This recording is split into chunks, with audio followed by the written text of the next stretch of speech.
I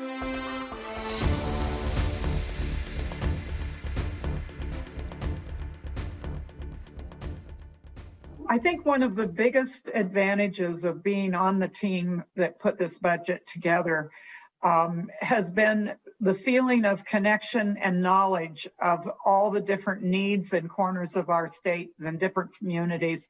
And this is truly a budget that brings our communities together and helps get our goods to market.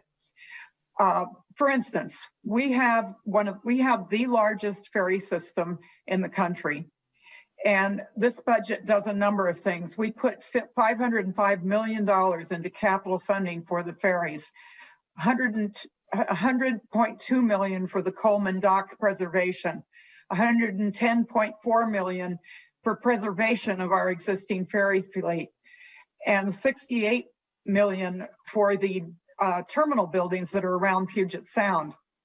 We also looked at how to offer broadband service for the ferry passengers, many of whom are commuting.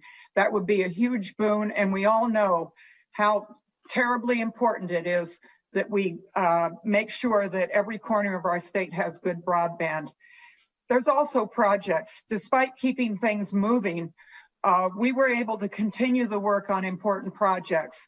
$493 million for the Route 520 corridor, $116 million to widen I-90 Snoqualmie Pass to Easton. And finally, there's $726 million to fully fund the fish passage barrier removals as proposed by the Department of Transportation. That funding is in compliance with our treaty obligations, which I believe we are doing our best to honor with local tribal nations. We also funded our effort to complete the inventories of culverts for the cities and counties. We know that there are partners in this, and we know that for all of us to spend our money wisely, we have to make sure that we work together. Please join me in voting yes for this budget.